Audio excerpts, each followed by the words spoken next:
Wanita anak petani sepertimu tidak pantas menikah dengan anakku seorang tentara. Kamu bikin malu keluarga kami. Assalamualaikum warahmatullahi wabarakatuh. Bayangkan, di hari paling bahagia dalam hidup, saat berdiri di pelaminan, mengenakan gaun pengantin indah, justru air mata yang jatuh di depan tamu undangan. Rani, gadis desa lulusan sekolah dasar, diremehkan mertuanya sendiri di hadapan semua orang. Kata-kata itu menusuk hatinya, membuat senyum di wajahnya hilang seketika. Ia hanya bisa menunduk, menahan perih, tanpa tahu. Sebulan kemudian, semua orang yang pernah merendahkannya akan terdiam. Ternyata, sahabat semuanya, sebelum kita mulai cerita ini, tuliskan dulu di kolom komentar. Dari kota mana kalian menonton? Semoga yang subscribe channel ini dimudahkan segala urusannya, dilapangkan rezekinya, disehatkan badannya, dan dikabulkan semua hajat dunia akhirat oleh Allah Subhanahu wa Ta'ala. Amin ya Rabbal Alamin. Sekarang mari kita mulai ceritanya. Hujan deras tak henti mengguyur desa Sumber Asri sejak subuh. Air yang semula mengalir di selokan mulai meluap ke jalan, membawa potongan kayu, daun, dan lumpur. Warga berlarian menyelamatkan barang-barang, anak-anak digendong keluar rumah, dan suara tangis bercampur dengan deru hujan. Rani, seorang gadis sederhana berusia 22 tahun, sibuk memindahkan kotak-kotak berisi pakaian dan beras ke rumah tetangganya yang posisinya lebih tinggi. Bajunya sudah basah kuyup, namun wajahnya tetap tegar. Meski hanya lulusan sekolah dasar, ia dikenal pandai mengatur diri dan cepat membantu siapa saja yang membutuhkan. Di tengah kekacauan itu, terdengar suara mobil besar berhenti di ujung jalan. Beberapa pria berseragam loreng turun, sepatu bot mereka langsung terbenam di air setinggi betis. Salah satunya bertubuh tegap dengan wajah serius namun teduh, mendekati Rani yang sedang membantu seorang nenek berjalan di jalanan licin. "Biar saya bantu, Mbak," ucapnya sambil menahan nenek itu agar tidak terjatuh. Suaranya dalam, tenang, namun penuh wibawa. Rani menoleh cepat, sedikit terkejut. "Terima kasih, Pak," jawabnya singkat, lalu melanjutkan memindahkan karung beras dari rumah nenek itu. Pria itu adalah Dimas, perwira TNI muda yang ditugaskan membantu evakuasi warga di desa tersebut. Pandangannya beberapa kali jatuh pada sosok Rani yang tak kenal lelah, meski tubuhnya kurus dan wajahnya pucat karena kedinginan. Ada sesuatu dalam cara Rani bergerak, sigap namun lembut, yang membuatnya berbeda dari warga lain. Hujan tak juga reda. Dimas bersama timnya mengatur warga untuk berkumpul di balai desa yang telah disiapkan sebagai posko. Rani ikut membantu membagikan selimut dan nasi bungkus. Sesekali mata mereka bertemu, namun Rani selalu buru-buru menunduk, merasa canggung. Menjelang malam, banjir mulai surut sedikit. Rani duduk di pojok balai desa, mengeringkan rambutnya dengan kain tipis. Dimas menghampiri, membawa 2 gelas teh panas. "Minum dulu, biar hangat," ucapnya.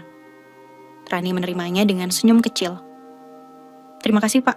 Tapi sepertinya teh ini untuk bapak-bapak tentara," katanya ragu. Dimas tersenyum samar. "Saya lebih suka memberikannya kepada orang yang lebih membutuhkannya." Obrolan mereka malam itu singkat, namun cukup untuk membuat Rani merasakan sesuatu yang hangat di tengah dinginnya udara. Ia tak tahu, pertemuan di tengah banjir itu akan menjadi awal dari kisah panjang yang mengubah hidupnya. Namun di sudut ruangan, seorang ibu paruh baya yang mengenakan mantel tebal memperhatikan mereka dengan tatapan tajam.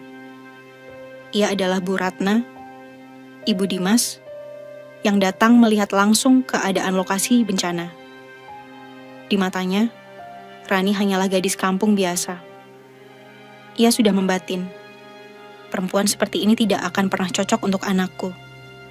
Rani tidak menyadari bahwa tatapan itu adalah awal dari rintangan besar yang menantinya kelak. Ia hanya tahu bahwa malam itu, untuk pertama kalinya dalam hidupnya, ia merasa diperhatikan. Pagi itu, langit di desa Sumber Asri masih abu-abu. Sisa hujan semalam membuat udara dingin menusuk. Tanah becek dan aroma lumpur masih terasa di setiap langkah.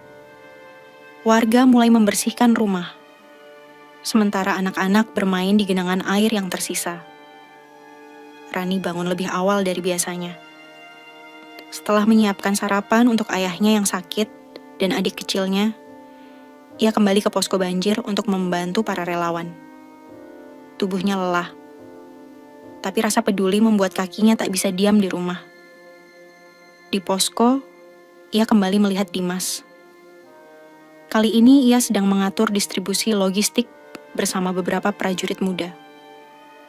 Seragamnya yang rapi, meski terkena sedikit lumpur, membuatnya tampak semakin berwibawa. Ia memberikan instruksi dengan suara lantang, namun tetap sopan pada warga. Sesekali, mata Dimas bertemu dengan mata Rani. Ada tatapan hangat yang ia sembunyikan di balik ketegasan wajahnya. Rani, yang biasanya gugup di hadapan orang asing, entah mengapa merasa nyaman. Rani, bisa tolong dampingi tim kami membagikan selimut ke dusun sebelah. Saya butuh seseorang yang tahu jalan, ujar Dimas sambil mendekat. Bisa, Pak. Maksud saya. Bisa, Mas, jawab Rani gugup. Perjalanan menuju dusun sebelah tidak mudah. Jalan licin, beberapa jembatan kecil rusak, dan air masih mengalir deras di parit-parit. Namun sepanjang jalan, Dimas dan Rani berbincang. Ia bertanya tentang keluarga Rani, pekerjaan sehari-harinya, bahkan hal-hal kecil seperti hobi dan makanan kesukaan. Rani bercerita apa adanya. Ia hanya lulusan sekolah dasar, karena setelah ibunya meninggal, ia harus membantu ayah mencari nafkah. Setiap hari ia bekerja sebagai penjahit rumahan, kadang membantu tetangga menanam padi atau membersihkan kebun. Meski hidup pas-pasan, ia merasa cukup selama bisa melihat adik-adiknya tersenyum. Dimas terdiam sejenak mendengar cerita itu. Kamu hebat, Rani. Banyak orang yang punya kesempatan belajar tinggi, tapi lupa membantu orang lain. Kamu sudah melakukan hal besar, meski tanpa gelar apapun. Ucapnya tulus. Pipi Rani merona. Bukan karena pujian itu saja, tapi karena ia merasa dihargai. Kata-kata Dimas menembus dinding yang selama ini ia bangun untuk melindungi dirinya dari rasa minder. Setelah mengantarkan selimut dan makanan ke warga dusun sebelah, mereka duduk sebentar di tepi sawah yang mulai tergenang. Rani memandang langit. Dimas memandang Rani. Ada keheningan yang justru terasa nyaman. Namun di kejauhan, Bu Ratna kembali memperhatikan mereka. Ia datang untuk memastikan keadaan Dimas. Tapi yang ia lihat adalah kedekatan yang mulai tumbuh antara anaknya dan gadis desa itu. Di dalam hatinya, ia menghela napas panjang. Tidak, anak saya pantas mendapatkan wanita berpendidikan dari keluarga terpandang, batinnya. Menjelang sore, Dimas dan timnya kembali ke posko. Sebelum berpisah, Dimas berkata pelan, "Terima kasih, Rani. Hari ini menyenangkan." Rani tersenyum, mencoba menyembunyikan debaran di dadanya. "Saya yang harusnya terima kasih. Mas sudah bantu banyak orang di sini." Mereka berjalan berlawanan arah, tapi di hati keduanya ada perasaan yang sama. Perasaan yang baru mulai tumbuh, namun belum tahu akan dibawa kemana. Rani tidak menyadari bahwa di balik tatapan teduh Dimas, tersimpan tekad untuk mengenalnya lebih jauh.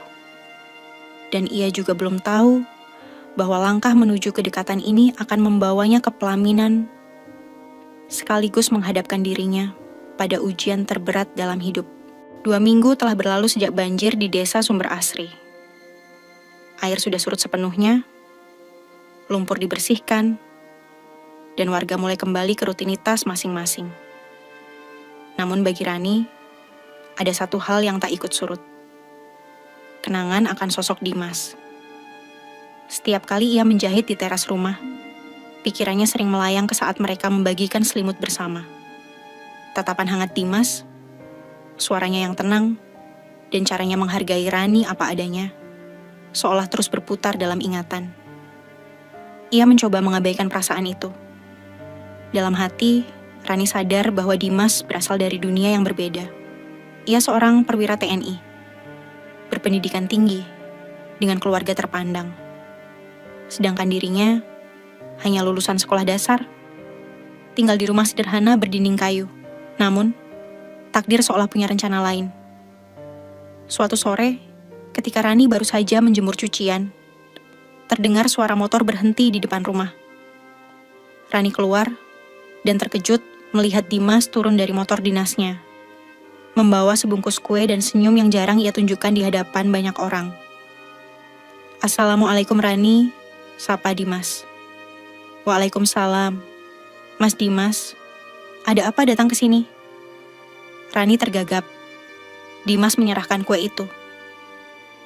"Ini titipan untuk ayah dan adikmu. Boleh saya bicara sebentar?" Rani mengangguk, mempersilakan Dimas duduk di bangku kayu di teras. Obrolan awal mereka ringan, membicarakan kondisi warga pasca banjir. Tapi kemudian, Dimas menarik napas dalam-dalam. "Rani, saya tahu ini terdengar tiba-tiba. Tapi selama saya di sini, saya melihat banyak hal dalam dirimu yang membuat saya yakin. Bukan soal pendidikan atau harta, tapi ketulusan, kesabaran, dan caramu memperlakukan orang lain." Rani menatapnya bingung. "Maksud Mas?" "Saya ingin melamar kamu, Rani." Dunia Rani seolah berhenti berputar. Kata-kata itu seperti petir di siang bolong. Ia mencari-cari tanda bahwa ini hanya candaan, tapi wajah Dimas terlalu serius. "Mas, jangan bercanda. Saya ini..." "Siapa? Pendidikan saya cuma sampai SD. Saya nggak pantas." Dimas menatapnya lekat. "Justru karena kamu apa adanya, saya yakin. Saya tidak butuh istri yang sempurna di mata orang. Saya butuh istri yang membuat saya pulang dengan hati tenang." Air mata mulai menggenang di mata Rani, campuran antara bahagia dan takut. Bahagia karena ada lelaki seperti Dimas yang melihatnya dari hati. Takut karena ia membayangkan penolakan dari keluarga Dimas, terutama ibu mertuanya kelak. Dan ketakutan itu terbukti benar. Kabar lamaran Dimas cepat sampai ke telinga Bu Ratna. Malam itu juga, Bu Ratna memanggil Dimas ke rumah. Suasana makan malam berubah menjadi tegang. "Dimas," suara Bu Ratna tegas. "Ibu dengar kamu mau menikah dengan gadis kampung lulusan SD?" "Iya, Bu. Namanya Rani." Bu Ratna meletakkan sendoknya dengan keras. "Kamu tahu, anak perwira TNI harus punya pasangan yang sepadan, berpendidikan, dari keluarga baik-baik. Kamu pikir apa kata orang kalau kamu menikah dengannya?" Dimas menatap ibunya tanpa goyah. "Yang penting bagi saya adalah hati dan akhlaknya, Bu." Bu Ratna menghela napas panjang. "Kamu akan menyesal, Dimas." Namun Dimas tidak mundur. Dalam hatinya, ia bertekad untuk memperjuangkan Rani, meski harus melawan arus besar dari keluarganya sendiri. Rani, di sisi lain, hanya bisa berdoa. Ia tak tahu bahwa jalan menuju pelaminan akan dipenuhi ujian. Dan salah satu ujian terbesar akan terjadi di hari yang seharusnya menjadi hari paling bahagia dalam hidupnya. Pagi itu udara di rumah Bu Ratna terasa dingin, meski matahari sudah meninggi. Dimas duduk di ruang makan, menunggu ibunya yang masih di dapur. Ia tahu pembicaraan hari ini akan sulit. Malam sebelumnya, ia sudah menyampaikan niatnya untuk melamar Rani. Dan respon ibunya tidak jauh dari penolakan. Bu Ratna keluar membawa teh panas, lalu duduk di kursi hadapannya. Tatapan matanya tajam, seakan hendak menembus hati Dimas. "Dimas," ucapnya perlahan namun penuh tekanan. "Ibu sudah memikirkan semua ini. Kamu anak satu-satunya. Masa depanmu panjang. Kalau kamu menikah dengan gadis sab seperti Rani, kamu pikir hidupmu akan bagaimana? Dimas mencoba menahan nada suaranya agar tetap tenang. Bu, saya sudah dewasa. Saya bisa menentukan pilihan sendiri. Rani itu tulus. Dia jujur, pekerja keras, dan punya hati yang besar. Pendidikan memang penting, tapi hati yang baik itu jauh lebih berharga. Bu Ratna menggeleng keras. Kamu terlalu dibutakan oleh rasa kasihan. Lulusan SD Dimas. Kamu perwira TNI. Masa depanmu harus sepadan. Orang akan mencibir, menertawakan. Ibu tidak mau anak ibu jadi bahan omongan. Dimas menatap ibunya lama. Kalau ibu mau orang menghormati saya, biarkan saya memilih wanita yang saya hormati. Suasana hening sejenak. Hanya terdengar detik jam di dinding. Bu Ratna menghela napas panjang, lalu berkata dengan nada lebih rendah. Kalau kamu nekat, jangan harap ibu akan menerima dia di rumah ini. Ucapan itu menusuk Dimas. Namun ia tahu, mundur bukan pilihan. Dalam diam, ia memutuskan untuk tetap melamar Rani. Sementara itu, di rumahnya yang sederhana, Rani duduk termenung di teras. Ayahnya, Pak Surya, yang masih lemah karena penyakit paru-paru, memanggilnya. Rani, kamu kenapa? Murung sejak tadi. Rani tersenyum tipis. Gak apa-apa ya, tapi di dalam hatinya ia gelisah. Dimas sudah bicara soal lamaran. Tapi Rani takut penolakan dari keluarga Dimas akan membuat hubungan itu berakhir. Beberapa hari kemudian, Dimas datang ke rumah Rani bersama seorang sahabatnya. Ia berbicara langsung kepada Pak Surya, mengutarakan niat melamar Rani. Wajah Pak Surya sempat kaget, lalu menunduk, mata berkaca-kaca. Nak Dimas, saya ini hanya orang tua biasa. Anak saya juga biasa-biasa saja. Saya takut kamu akan menyesal. Dimas menggenggam tangan Pak Surya. Saya tidak akan menyesal, Pak. Saya ingin menjaga Rani seumur hidup saya. Malam itu, kabar lamaran Dimas resmi menyebar di kampung. Warga terkejut. Sebagian merasa bangga, sebagian lain mulai bergosip. Namun yang paling keras reaksinya tetap Bu Ratna. Ia mendatangi rumah Rani beberapa hari setelah lamaran, dengan alasan ingin mengenal calon menantu. Kedatangannya terasa seperti ujian. Dari awal percakapan, Bu Ratna banyak bertanya dengan nada merendahkan tentang pendidikan Rani, pekerjaannya, bahkan latar belakang keluarganya. Jadi, kamu sekolah cuma sampai SD, lalu kerja apa? Jahit baju di rumah? Nada suaranya jelas-jelas sinis. Rani hanya menunduk, menjawab dengan sopan. Di dalam hatinya ia merasa diremas. Namun demi menghormati calon suaminya, ia menahan semua perasaan itu. Setelah pertemuan itu, Bu Ratna pulang dengan wajah datar. Tapi di dalam hatinya, ia sudah memutuskan. Jika pernikahan ini jadi, ia akan memberi pelajaran kepada Rani agar tahu tempatnya. Dimas tidak tahu apa yang ibunya rencanakan. Ia hanya sibuk mempersiapkan pernikahan.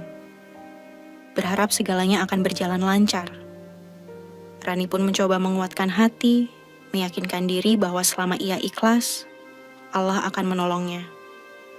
Namun, di balik semua doa dan harapan itu, awan gelap sudah mulai menggantung di atas pelaminan mereka. Dan pada hari itu nanti, di hadapan semua tamu, harga diri Rani akan diuji habis-habisan. Hari-hari menjelang pernikahan biasanya diisi dengan kebahagiaan.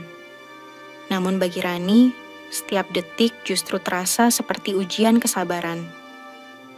Setelah lamaran resmi diterima, keluarga Dimas mulai bergerak menyiapkan acara besar. Gedung megah di pusat kota telah dipesan, undangan sudah dicetak, dan busana pengantin disewa dari butik ternama. Namun dari semua persiapan itu, satu hal yang tak bisa ia abaikan.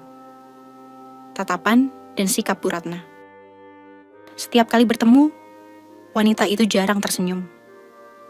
Jika bicara, nada suaranya terdengar dingin, kadang disertai sindiran, yang membuat Rani menelan ludah. Suatu sore, Rani diajak ke butik bersama Bu Ratna dan sepupu Dimas untuk memilih gaun. Butik itu besar, lampu-lampunya terang, dan kain-kain berkilau tergantung rapi. Rani terpesona, namun rasa minder langsung menghampiri. Tangannya gemetar saat menyentuh gaun putih dengan hiasan manik-manik. "Gaun ini cocok untuknya," kata pegawai butik ramah. Bu Ratna melirik, lalu tersenyum tipis. "Cocok? Kamu yakin? Badannya kecil, kulitnya gelap, gaun mewah seperti ini malah kelihatan." "Ah, sudahlah." Kata-kata itu membuat pipi Rani panas. Ia berusaha tetap tenang, tapi sepupu Dimas yang berdiri di sebelahnya sempat melirik dengan ekspresi menahan tawa. Setelah itu, mereka mencoba beberapa busana lagi. Bu Ratna akhirnya memilihkan gaun sederhana, tanpa banyak hiasan. Yang ini saja, sesuai kemampuannya. Ucapnya sambil mengabaikan tatapan sedih Rani. Di sisi lain, Dimas sibuk mengurus undangan dan dekorasi. Ia tidak tahu betapa berat hati Rani setiap kali harus ikut agenda persiapan bersama calon mertuanya. Beberapa kali Rani ingin bercerita, tapi ia takut membuat Dimas terjebak di antara pilihan sulit. Membela istri atau menjaga perasaan ibu. Suatu malam, ketika Dimas mengantarkan Rani pulang setelah rapat keluarga, Rani memberanikan diri bicara. "Mas, apa ibu benar-benar setuju sama pernikahan ini?" Tanyanya pelan. Dimas menoleh, menghela napas. "Jujur, Rani, ibu butuh waktu. Tapi aku yakin kalau ibu mengenal kamu lebih dalam, semua akan berubah." Rani tersenyum samar, mencoba percaya. Namun jauh di dalam hatinya ia tahu perubahan itu tidak akan datang semudah yang Dimas bayangkan. Beberapa hari sebelum hari H, Bu Ratna mengadakan pertemuan keluarga besar. Rani hadir bersama ayah dan adiknya. Acara itu awalnya berjalan lancar, sampai Bu Ratna berdiri dan mulai memberi wejangan di depan semua orang. "Kita ini keluarga besar yang punya nama baik," katanya lantang. "Jadi, saya berharap calon menantu, saya bisa belajar menempatkan diri. Pendidikan itu penting, tata krama juga. Jangan sampai malu-maluin." Semua mata tertuju pada Rani. Kata-kata itu jelas diarahkan padanya. Ia menunduk, menggenggam tangan adiknya di bawah meja, menahan getaran di dadanya. Di akhir acara, seorang bibi dari pihak Dimas mendekatinya dan berbisik, "Sabar ya nak. Kadang mertua memang keras di awal, tapi saya juga lihat kamu kuat. Insya Allah kamu bisa." Waktu berjalan cepat. Hari pernikahan semakin dekat.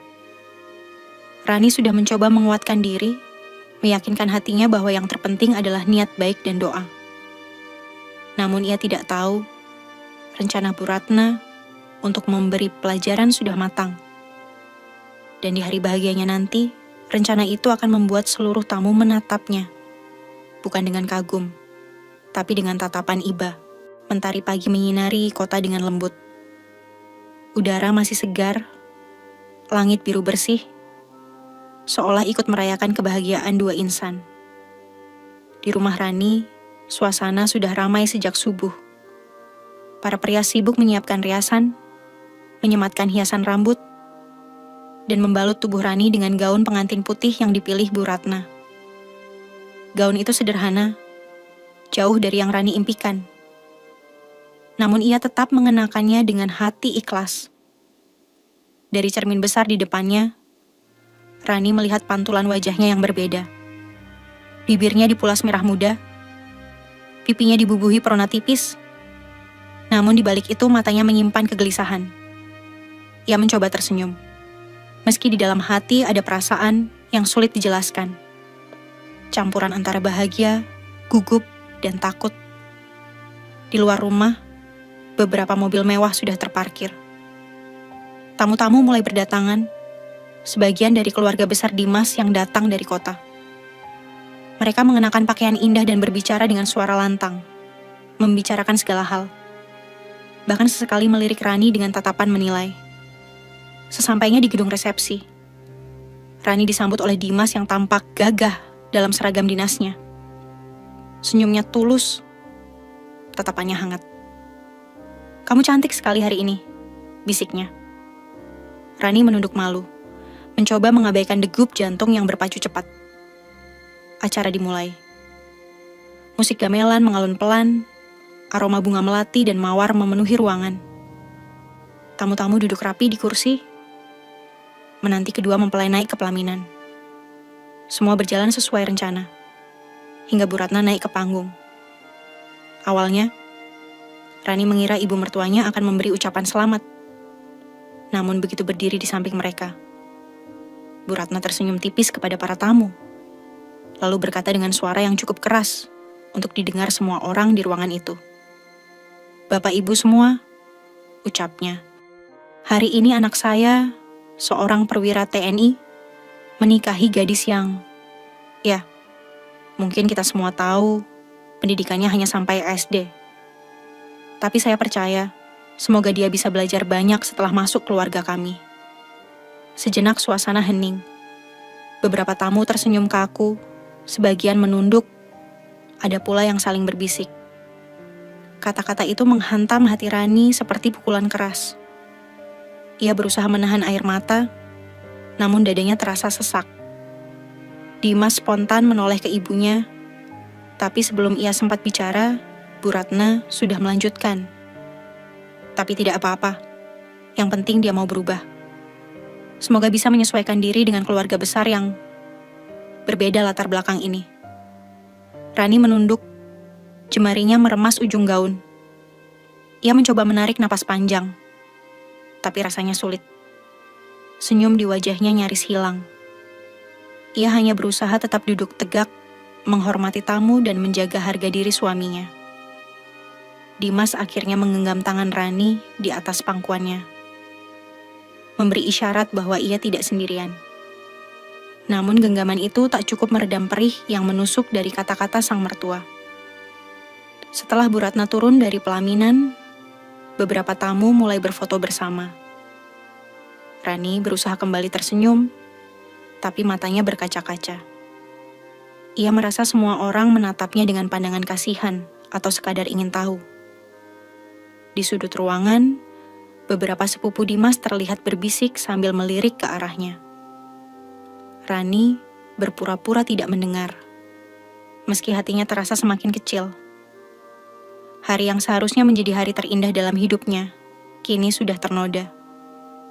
Namun ia tidak tahu, kejadian ini hanyalah awal. Dalam beberapa minggu ke depan, sesuatu akan terjadi. Sesuatu yang akan membalikan keadaan dan membuat semua orang, termasuk Bu Ratna, menunduk malu. Acara resepsi terus berjalan, musik gamelan masih mengalun, tamu-tamu terus bergantian naik ke pelaminan untuk memberi ucapan selamat. Namun bagi Rani, semua itu terasa seperti bayangan buram. Pikirannya masih terhenti di momen beberapa menit lalu, ketika kata-kata Bu Ratna menusuk jantungnya di hadapan ratusan tamu. Setiap jabat tangan dari para tamu, setiap ucapan selamat, terdengar hampa di telinganya. Senyum yang ia berikan hanyalah topeng tipis untuk menutupi luka yang dalam. Sesekali ia menunduk, pura-pura membetulkan lipatan gaun, hanya untuk menyembunyikan matanya yang mulai berkaca-kaca. Dimas, yang duduk di sampingnya, sesekali berbisik, "Kamu kuat ya, abaikan saja." Namun Rani tahu, itu tidak semudah yang dibayangkan. Kata-kata yang diucapkan dengan nada merendahkan, seringkali membekas lebih lama daripada luka fisik. Ketika sesi foto selesai, Rani dibawa ke ruang ganti untuk beristirahat sebentar. Di sana, hanya ada ia, seorang prias, dan seorang sepupu Dimas, yang tadi sempat ikut memilih gaun di butik. Sepupu itu tersenyum tipis sambil berkata, "Kamu harus sabar, Ran. Mungkin Tante Ratna cuma belum terbiasa.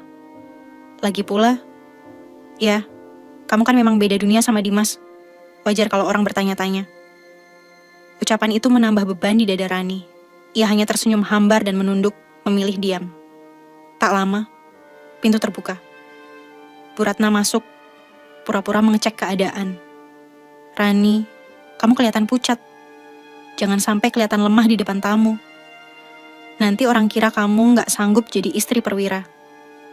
Nada suaranya terdengar seperti nasihat, tapi maknanya tajam menusuk. Rani mengangguk pelan. Iya, Bu.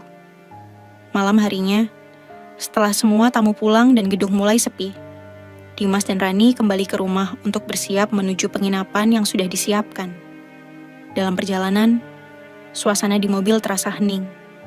Dimas memegang tangan Rani sambil berkata, "Aku minta maaf soal ibu tadi. Aku nggak nyangka dia akan bicara seperti itu di depan semua orang." Rani menatap jalanan gelap di luar jendela. "Aku nggak apa-apa, Mas. Mungkin memang aku harus banyak belajar, supaya nggak bikin ibu malu." Ucapannya lirih, tapi Dimas tahu, itu bukan karena Rani percaya ucapan itu, melainkan karena ia terlalu baik untuk membalas. Beberapa hari setelah pernikahan, Rani mulai tinggal di rumah keluarga Dimas, sementara menunggu rumah dinas mereka siap. Hari-harinya diisi dengan membantu pekerjaan rumah, menyiapkan makanan, dan merawat ayah Dimas yang sudah sepuh. Namun, di sela aktivitas itu, Bu Ratna seringkali mengomentari hal-hal kecil. Kalau masak sayur jangan terlalu asin. Nanti kalau ada tamu dari kalangan suami kamu, bisa malu. Kalau nyapu halaman jangan pelan-pelan, nanti dikira malas. Kalau keluar rumah, jangan pakai baju murahan. Ingat, kamu istri perwira. Kalimat-kalimat itu terdengar seperti nasihat, tapi selalu dibungkus dengan nada merendahkan. Setiap kali Rani mencoba menjawab atau menjelaskan, Bu Ratna akan memotong, seakan-akan tidak ada yang bisa dibanggakan dari dirinya. Namun di balik semua itu, Rani menyimpan sebuah rahasia. Ia tidak pernah menceritakan kepada siapapun bahwa sebelum menikah, ia telah mengelola sebuah usaha kecil dan program sosial di desanya, yang selama ini berjalan tanpa banyak orang tahu.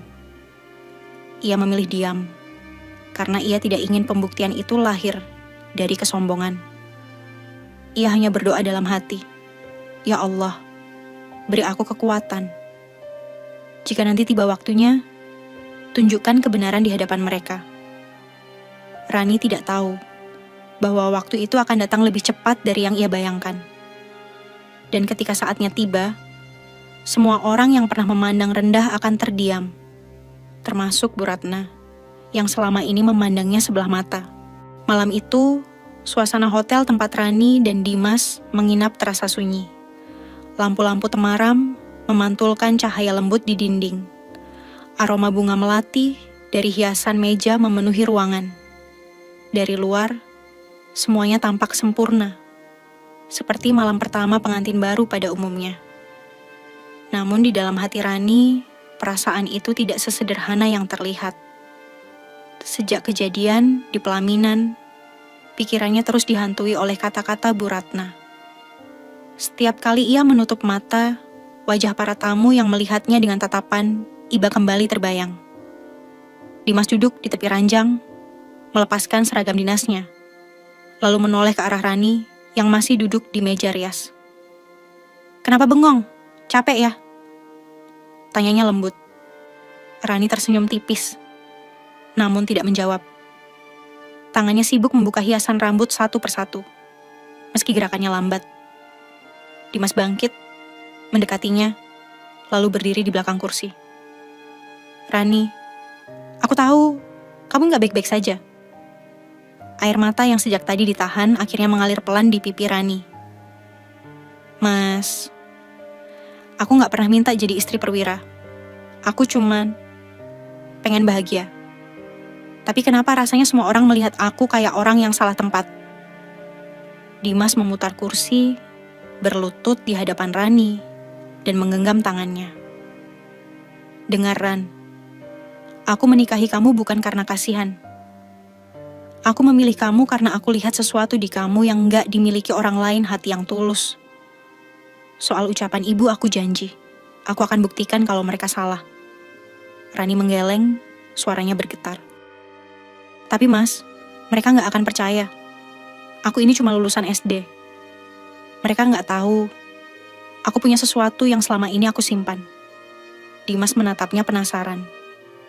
Sesuatu? Apa maksud kamu? Rani menunduk. Bukan waktunya sekarang, Mas. Aku nggak mau terlihat sombong. Kalau Allah mau nanti semua akan terungkap sendiri. Dimas tidak memaksa.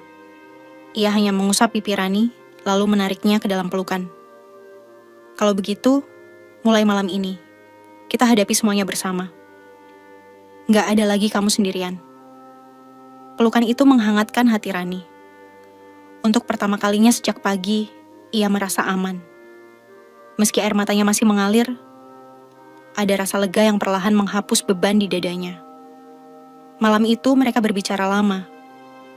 Bukan tentang masa depan yang mewah atau rencana besar, tapi tentang hal-hal kecil. Kebiasaan yang mereka sukai, kenangan masa kecil, dan cita-cita yang ingin dicapai bersama. Bagi Dimas, ini adalah malam pertama yang tak hanya mempersatukan tubuh, tapi juga menyatukan jiwa.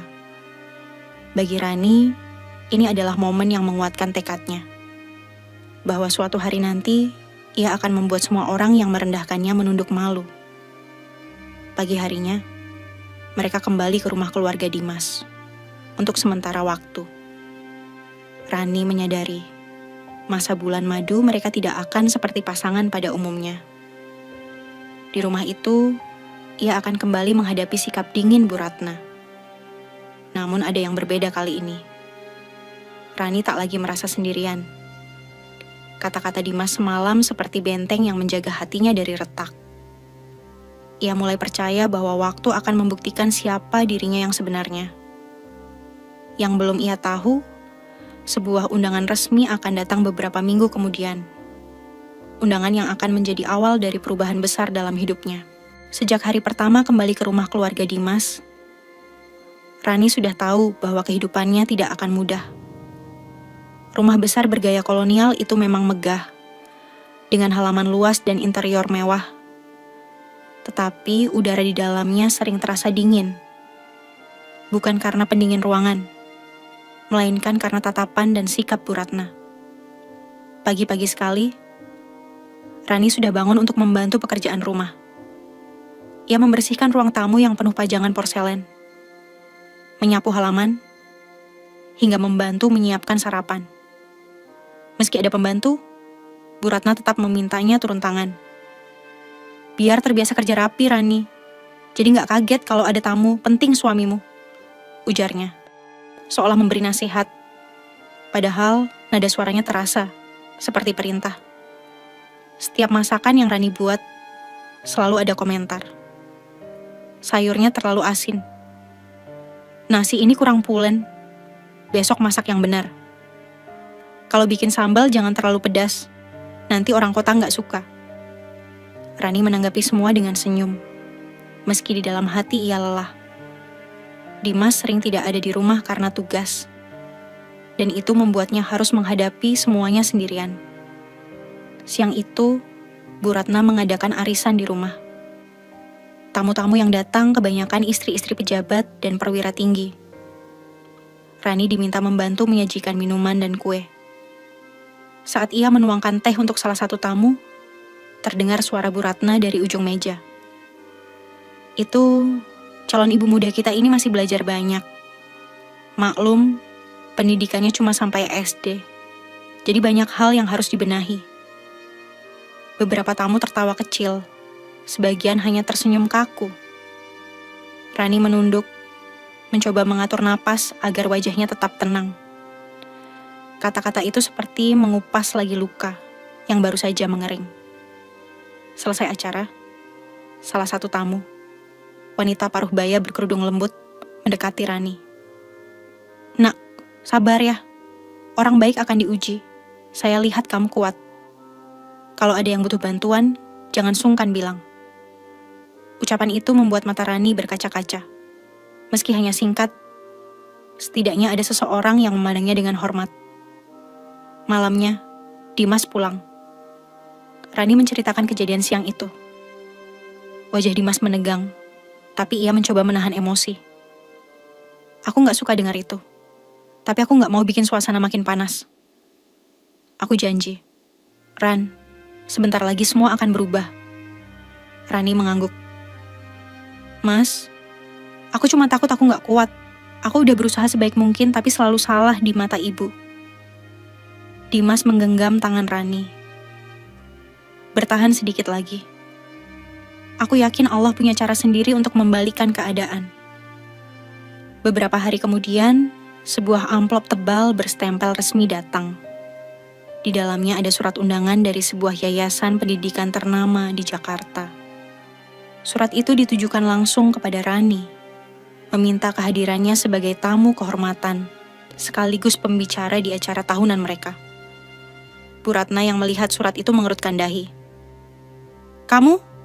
Diundang ke acara sebesar ini? Memangnya kamu siapa? Nada suaranya penuh rasa tak percaya. Rani tersenyum tipis. Insya Allah Bu, saya akan datang. Ada hal yang mungkin Ibu belum tahu tentang saya. Bu Ratna hanya mendengus, menganggap itu omong kosong. Tapi Dimas yang berdiri di samping Rani menatap istrinya dengan rasa penasaran. Ia tahu, undangan itu bukan hal sepele. Dan mungkin inilah awal dari jawaban yang selama ini Rani sembunyikan.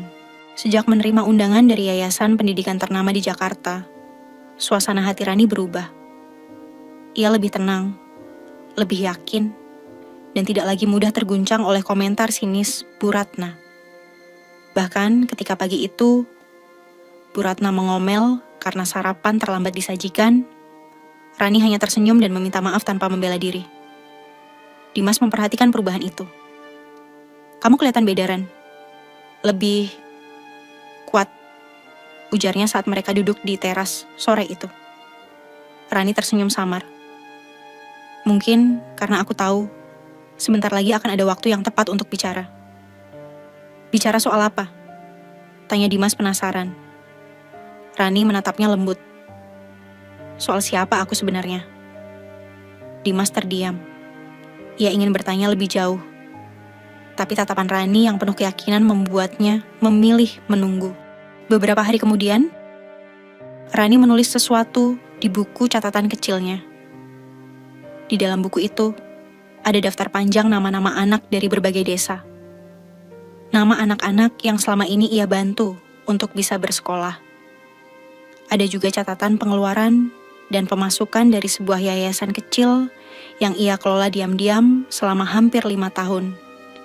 Yayasan itu lahir dari warisan tanah sawah dan ladang milik almarhum ibunya. Tanah itu ia sewakan kepada pihak swasta, dan seluruh hasil sewanya ia gunakan untuk membiayai pendidikan anak-anak miskin di desanya dan beberapa desa tetangga.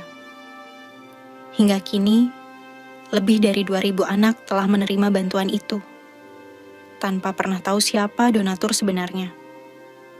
Rani memilih merahasiakan semua ini bukan karena takut atau malu, tetapi karena ia percaya bahwa kebaikan tidak harus diumumkan. Namun, setelah pernikahannya menjadi bahan cibiran, ia mulai merasa bahwa mungkin sudah saatnya kebenaran itu diketahui. Suatu sore, ketika Dimas bertugas keluar kota, Rani menerima telepon dari panitia yayasan di Jakarta. Mereka meminta Rani mengirimkan foto profil dan biodata singkat untuk keperluan publikasi acara. Tanpa banyak berpikir, Rani mengirimkan semua dokumen yang diminta. Tak lama setelah itu, Bu Ratna menemukan brosur acara tersebut di meja ruang tamu.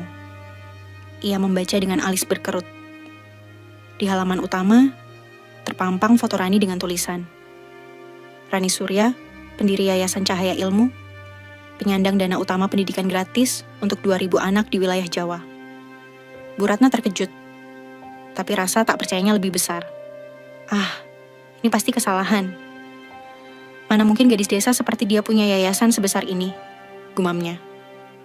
Ia bahkan sempat menuduh dalam hati bahwa mungkin Rani hanya numpang nama. Malamnya, saat Dimas pulang, Bu Ratna menunjukkan brosur itu. Nak, kamu tahu nggak ini? Istrimu katanya pendiri yayasan. Ibu rasa ini berlebihan. Dimas menatap brosur itu lama. Ia lalu menoleh ke Rani. Jadi, Ini rahasia yang kamu simpan selama ini? Rani mengangguk pelan. Iya, Mas. Aku memang pendiri yayasan itu. Semua dana berasal dari tanah warisan ibu yang kuswastakan. Aku nggak pernah cerita karena nggak mau orang salah paham. Tapi sekarang, mungkin memang waktunya semua tahu. Dimas menatapnya dengan mata berkaca-kaca. Ran, kamu luar biasa. Bu Ratna masih terdiam. Sulit menerima kenyataan itu. Tapi jauh di lubuk hatinya, ia mulai merasakan sedikit getaran. Sebuah rasa hormat yang enggan ia akui. Beberapa hari lagi, Rani akan berangkat ke Jakarta untuk hadir di acara besar itu. Di sana, ia akan berdiri di panggung, dikelilingi ratusan tamu penting, termasuk beberapa pejabat dan tokoh nasional. Tanpa ia sadari, momen itu akan menjadi titik balik kehidupannya dan membuat semua orang yang pernah merendahkannya menunduk malu. Pagi itu udara di rumah terasa berbeda. Matahari belum terlalu tinggi, tapi sinarnya yang hangat masuk dari jendela ruang tamu, memantulkan kilau emas di permukaan meja kayu. Rani sedang menyapu ketika sebuah mobil hitam berhenti di depan pagar. Dari dalam, keluar seorang pria berjas rapi, membawa map tebal. Selamat pagi, Bu Rani. Saya dari panitia acara Anugerah Pendidikan Nasional, ucapnya sopan. Ia menyerahkan sebuah amplop bersegel emas. Rani sedikit terkejut. Bukankah undangan acara itu sudah saya terima lewat pos minggu lalu? Benar, Bu. Tapi ini undangan khusus dari Dewan Kehormatan. Ada agenda tambahan yang belum diumumkan ke publik. Jawab pria itu sambil tersenyum. Setelah pria itu pergi, Rani duduk di teras dan membuka amplop itu perlahan. Di dalamnya, selain jadwal acara, ada satu lembar kertas dengan tulisan tangan yang rapi. Kami ingin Anda menjadi pembicara utama dan menerima penghargaan khusus di hadapan seluruh tamu kehormatan. Persiapkan pidato tentang perjalanan hidup Anda. Semua mata akan tertuju pada Anda. Jantung Rani berdebar. Ini bukan sekadar undangan. Ini kesempatan untuk bicara di panggung nasional. Menceritakan kisah hidupnya. Dan mungkin secara tidak langsung, menjawab semua cibiran yang pernah ia terima. Beberapa hari menjelang acara, persiapan semakin padat. Panitia mengirim tim untuk memotret Rani di rumah sebagai bagian dari video profil. Mereka mengambil gambar dirinya sedang menjahit, membantu anak-anak mengerjakan PR, dan berjalan di pematang sawah sambil berbicara dengan warga. Bu Ratna yang melihat proses itu hanya diam, meski wajahnya menunjukkan campuran rasa heran dan enggan percaya. Namun, diam-diam, ia mulai memperhatikan. Melihat Rani disapa dengan hormat oleh para tetangga. Melihat anak-anak kecil memanggilnya Bu Guru. Meski ia tak pernah mengajar di sekolah formal, membuat hatinya sedikit goyah. Malam sebelum keberangkatan ke Jakarta, Dimas duduk di samping Rani di kamar. Kamu sudah siap untuk bicara di depan semua orang? Rani mengangguk pelan. Bukan soal siap atau tidak, Mas. Aku cuma mau cerita apa adanya. Kalau ada yang berubah setelah itu, berarti memang sudah waktunya. Dimas memegang tangan Rani erat. Aku akan ada di baris pertama, mendukung kamu. Hari keberangkatan tiba. Rani mengenakan kebaya sederhana berwarna hijau zamrud. Rambutnya disanggul rapi. Ia membawa map berisi catatan pidato yang ia tulis dengan hati-hati semalaman. Mobil yang disediakan panitia menjemputnya bersama Dimas. Namun tak disangka, Bu Ratna ikut masuk ke mobil. Aku mau lihat acara ini. Sekalian tahu, sebesar apa sih pengaruh menantu ibu ini? Ucapnya datar. Sepanjang perjalanan, suasana agak canggung. Dimas mencoba mencairkan dengan obrolan ringan, tapi Rani lebih banyak diam. Fokus, menenangkan pikirannya. Begitu tiba di Jakarta, mereka langsung menuju hotel tempat menginap. Dari lobi hotel, Rani bisa melihat poster besar bergambar dirinya terpampang di depan ballroom. Rani Surya mengubah ribuan masa depan anak desa. Orang-orang yang lewat melirik poster itu, sebagian tersenyum, bahkan ada yang berfoto di depannya. Bu Ratna terpaku memandangi gambar besar itu, namun tak berkata apa-apa.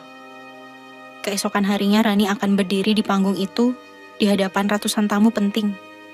Ia tidak tahu bahwa pidatonya nanti bukan hanya akan membuat semua orang berdiri memberi tepuk tangan, tetapi juga akan mengubah selamanya cara Bu Ratna memandangnya.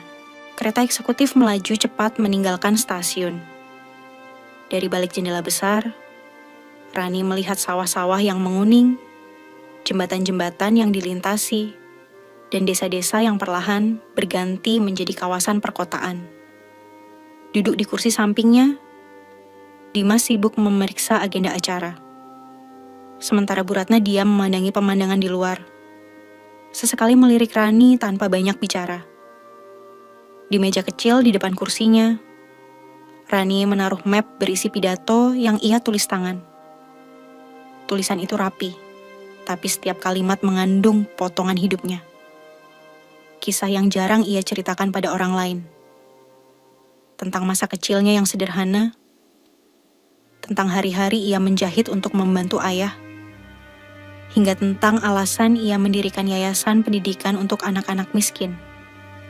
Perjalanan itu terasa panjang, tapi hati Rani justru berdegup lebih cepat setiap mendekati tujuan.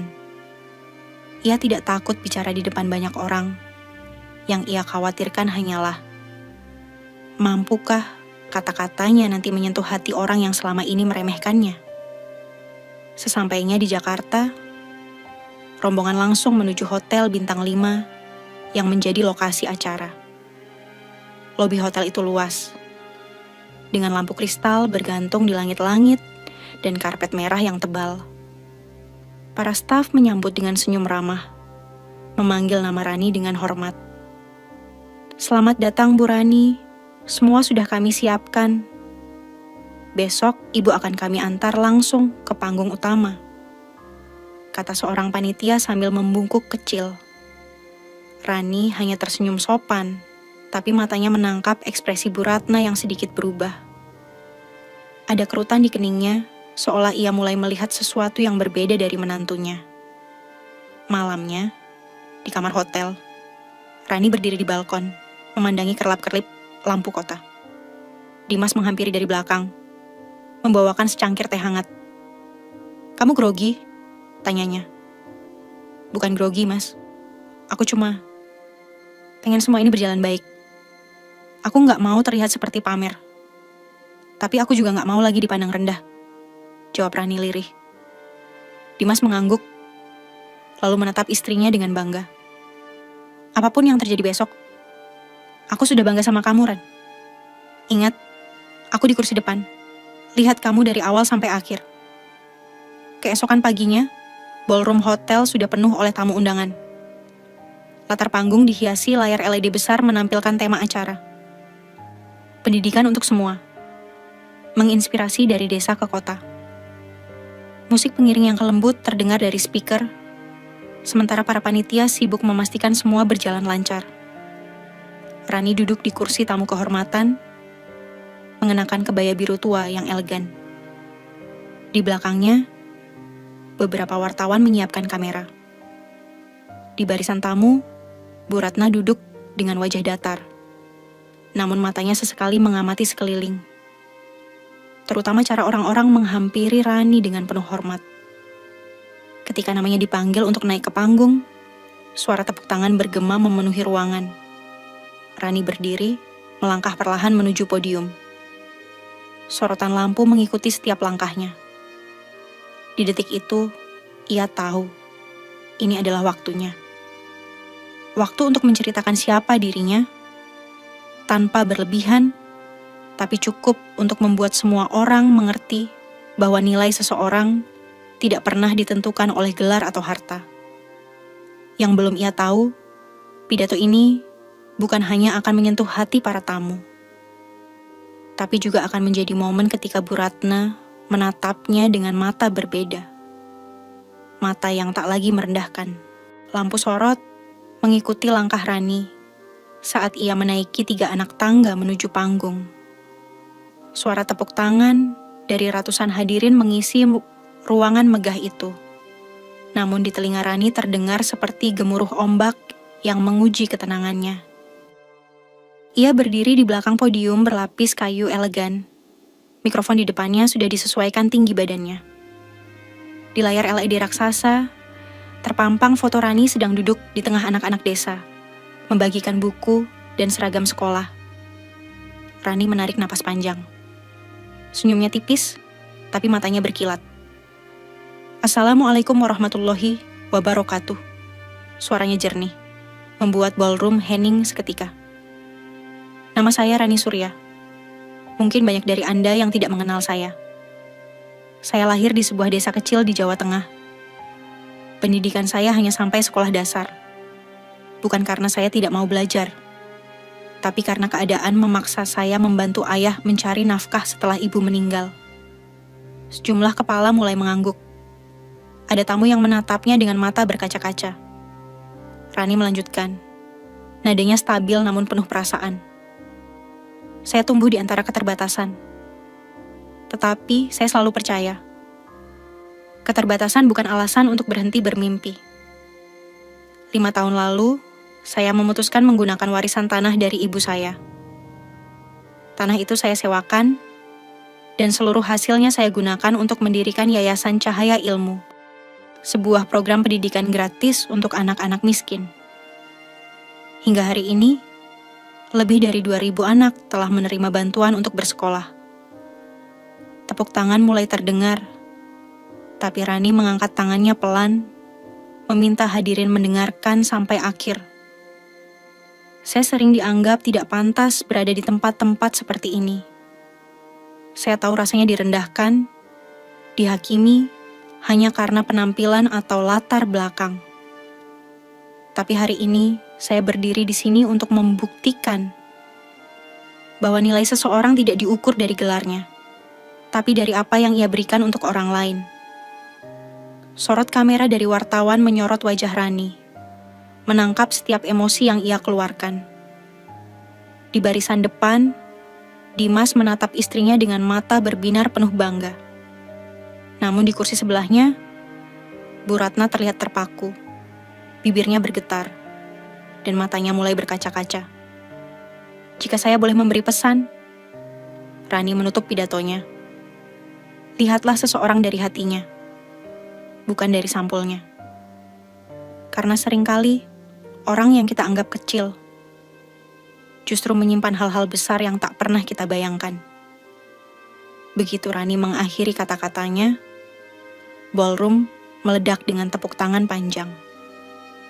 Beberapa hadirin bahkan berdiri memberi penghormatan.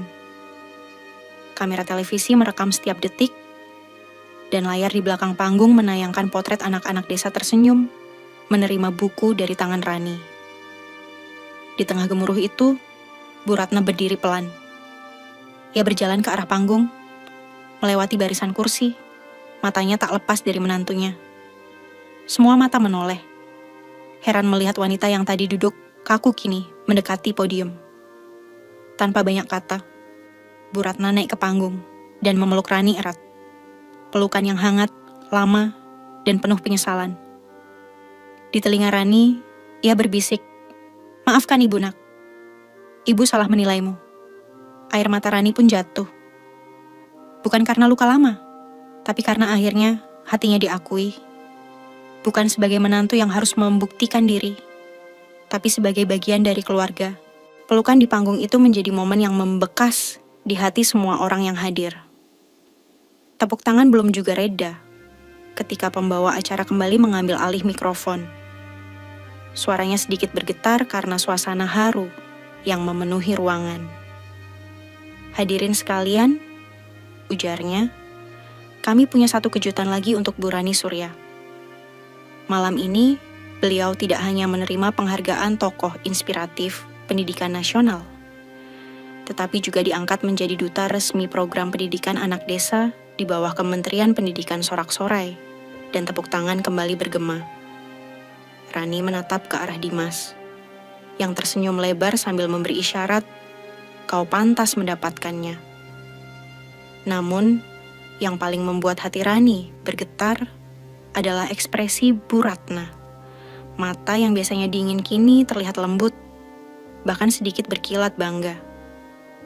Seorang pejabat kementerian naik ke panggung, menyerahkan piagam besar dan sebuah pin emas berbentuk pena, simbol duta pendidikan. Saat menyerahkan, ia berkata, Bu Rani, kami telah mempelajari rekam jejak ibu secara mendalam.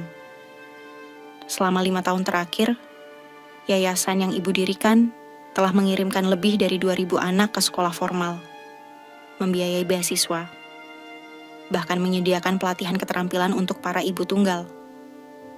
Semua itu dilakukan tanpa mencari sorotan publik. Ini adalah keteladanan yang langka. Suasana hening sejenak, lalu tepuk tangan membahana lagi. Kamera televisi menyorot wajah Rani yang menunduk rendah, menahan haru. Di kursi undangan, beberapa tamu yang sebelumnya hanya tahu Rani sebagai istri perwira yang lulusan SD kini saling berbisik, menyadari betapa salahnya penilaian mereka. Bahkan beberapa dari mereka terlihat malu karena pernah ikut mempercayai gosip yang merendahkan Rani. Setelah sesi foto resmi, Bu Ratna meminta mikrofon. Suaranya terdengar pelan namun mantap. Saya ingin mengatakan sesuatu. Saya adalah ibu mertua Rani, dan saya berdiri di sini untuk mengakui bahwa saya pernah salah besar. Saya menilai menantu saya dari pendidikannya, dari latar belakangnya, tanpa melihat hatinya. Tapi malam ini, saya belajar bahwa kemuliaan seseorang tidak ditentukan oleh itu semua. Nak Rani, maafkan ibu. Rani yang berdiri di sebelahnya langsung memeluk Bu Ratna lagi.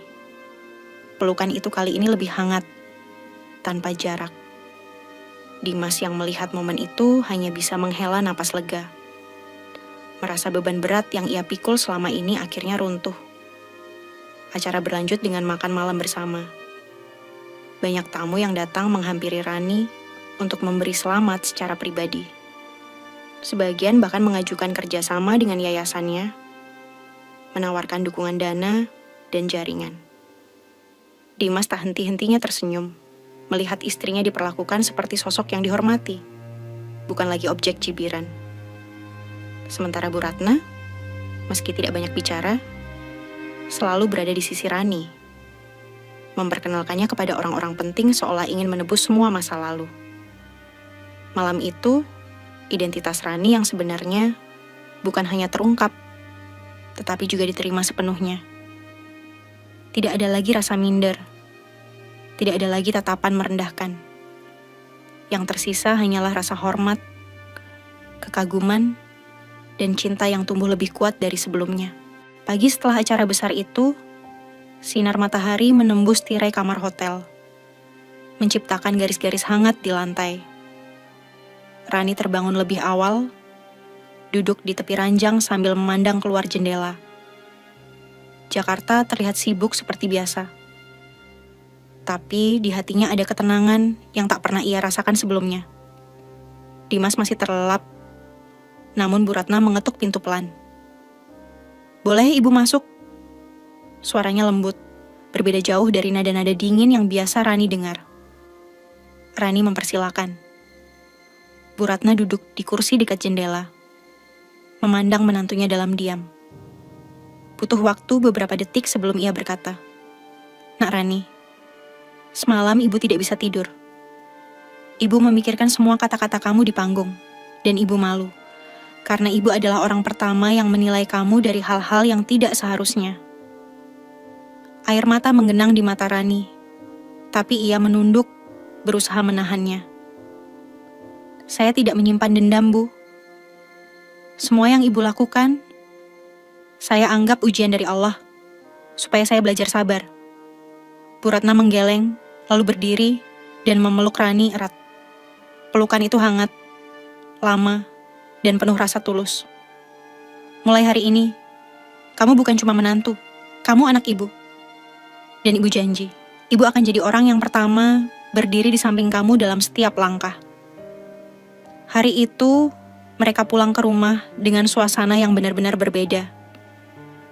Tidak ada lagi tatapan dingin atau komentar merendahkan. Bu Ratna bahkan mulai menceritakan kepada tetangga dan kerabat tentang kebanggaannya memiliki menantu seperti Rani. Dimas yang melihat perubahan itu merasa bersyukur. Dalam hati, ia tahu bahwa pernikahannya bukan hanya menyatukan dua insan, tetapi juga menyembuhkan hati yang sempat retak di antara ibu dan anak. Beberapa bulan kemudian, Yayasan Cahaya Ilmu berkembang pesat.